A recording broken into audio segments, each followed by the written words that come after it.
नमस्कार किसान साथियों।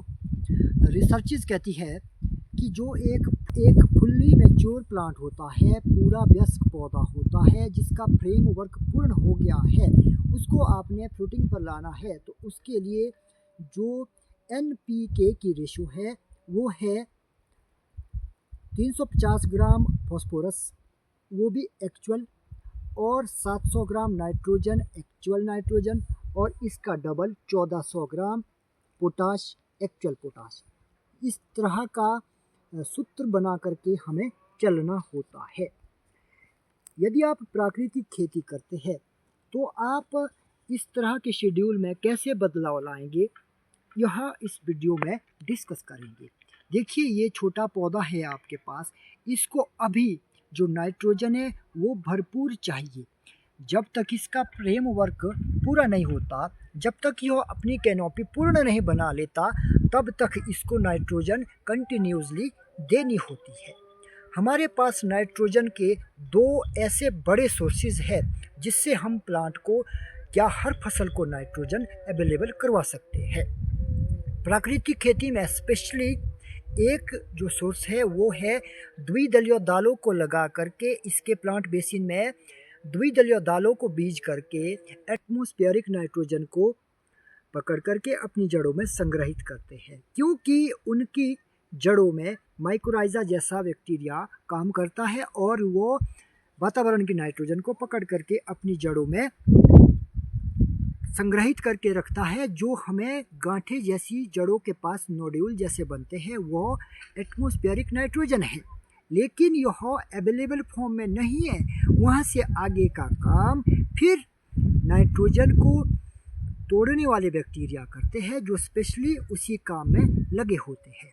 दूसरा सोर्स है कि जब मौसम खराब होता है, बादल आते हैं और बादल आपस में से टकराते हैं और लाइटनिंग होती है, जो वो लाइटनिंग है उसकी वजह से एटमॉस्फेयर में ऊर्जा पैदा होती है, गर्मी पैदा होती है। उस गर्मी से जो एटमॉस्फेरिक नाइट्रोजन है वो टूटता है और अब यह इसके कण हाइड्रोजन के साथ मिल करके पानी के साथ नीचे ज़मीन तक पहुंच जाते हैं।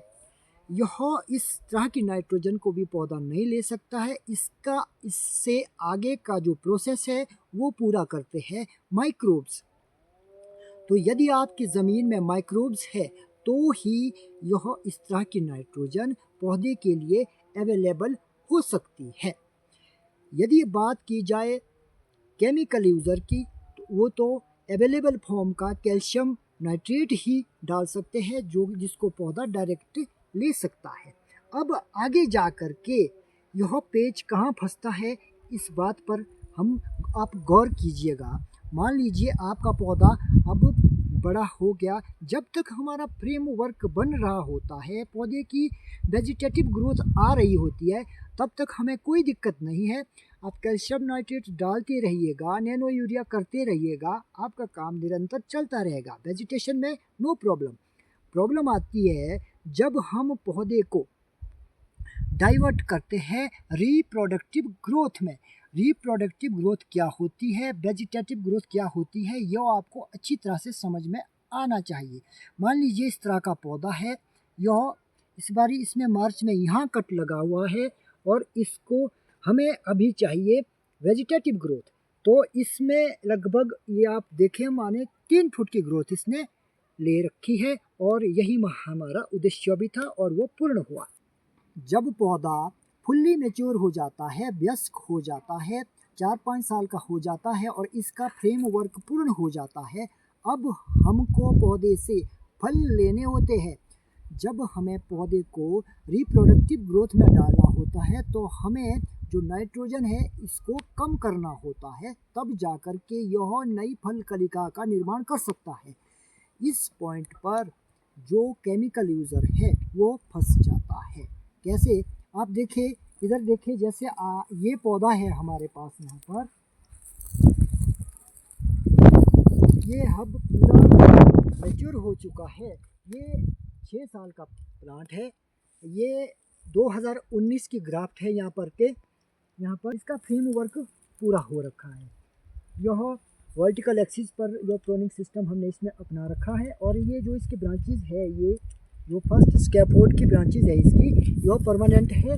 बाकी इसमें जो टॉप की ब्रांचेज होती है ऊपर, इसको हम रिन्यूअल पर डालते हैं बीच बीच में। बाकी और पूरा बीम से भरा हुआ है, इसमें अच्छे से क्रॉप आती है। पिछले साल इसमें लगभग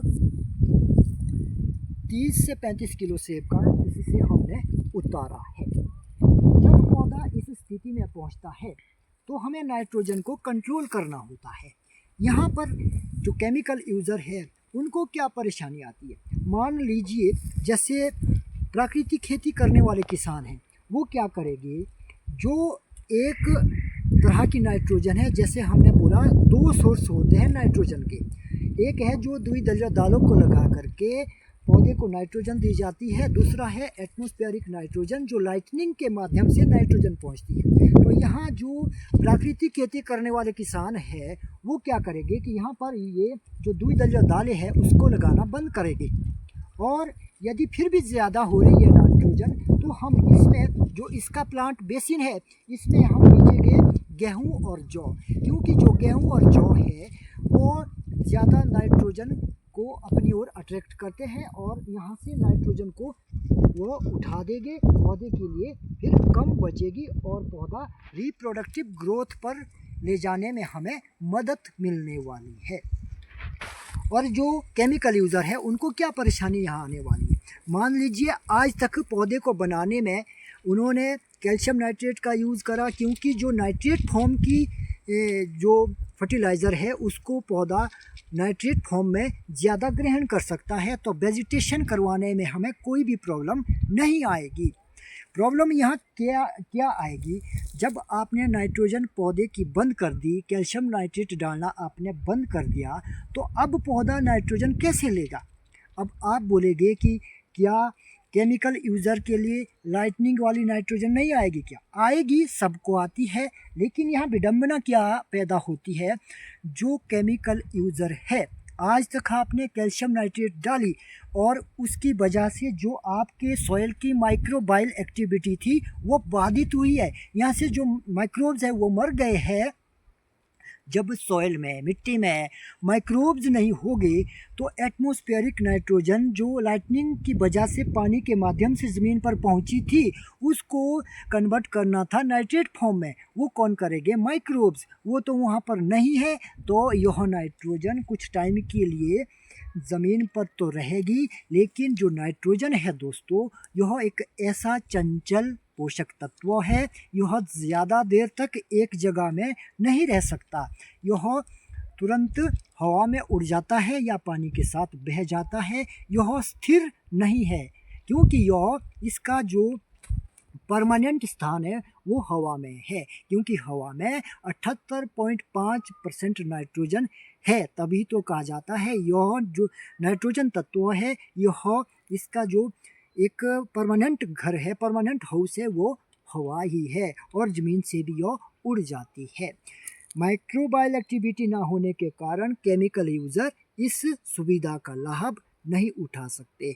तो तभी तो हमारा जोर रहता है कि आप प्राकृतिक खेती की ओर आइए, जहाँ पर हमें कई सारे बेनिफिट मिलते हैं। और प्राकृतिक खेती में आपको सारी की सारी चीज़ें शांत हुई मिलेगी। जैसे आप इस पौधे में देखिए, इस पौधे क्या हमारे पूरे के पूरे ऑर्चर्ड में आप देख सकते हैं, हम दावे के साथ कहते हैं कि कहीं भी आपको बुलिया फीड नहीं दिखेगा, क्योंकि हमारे पास जो प्रेडेटर है उनकी संख्या काफ़ी हाई कर रखी है हमने, वो चाहे तोता मामा हो, वो चाहे स्पैरोज हो, छोटे वर्ष गौरैया इत्यादि हमारे ऑर्चर्ड में खूब घूमती है और वो किसी भी प्रकार के हर तरह के इंसेक्ट को खा करके अपना भी भोजन उनका बन जाता है और हमारा पौधा भी इंसेक्ट को लेकर के ज़्यादा चिंता करने की हमें ज़रूरत नहीं रहती है। तो इस वीडियो में एक छोटा सा पॉइंट हमने यह क्लियर करा कि नाइट्रोजन एक ऐसा तत्व है जो परेशानी का सबक बनता है ज़्यादातर के केमिकल यूज़र के लिए। जो प्राकृतिक खेती करते हैं उनके लिए यह कार्य करना बड़ा आसान है। जैसा कि आप यहाँ देख पा रहे हैं, इसमें अभी भी जितने हमारा मन करता है उतनी ही ग्रोथ हम इससे ले रहे हैं। ये आप इस बारी की ग्रोथ देखें, या आप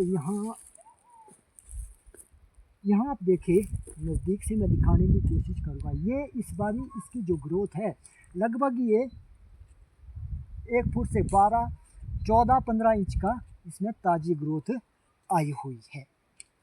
तो इतनी ही ग्रोथ हमें चाहिए होती है। और बाकी जो फल कलिका की बात की जाए वो भी अच्छे से बनती है। जब आपका नाइट्रोजन थोड़ा कंट्रोल होता है तो जो बेसिक प्लांट है वो अच्छे से परफॉर्म कर पाता है। तो इस वीडियो में इतना ही लेता हूँ आपसे इजाज़त। मिलते हैं फिर किसी नई जानकारी के साथ दूसरी वीडियो में। तब तक के लिए धन्यवाद। जय हिंद, जय भारत।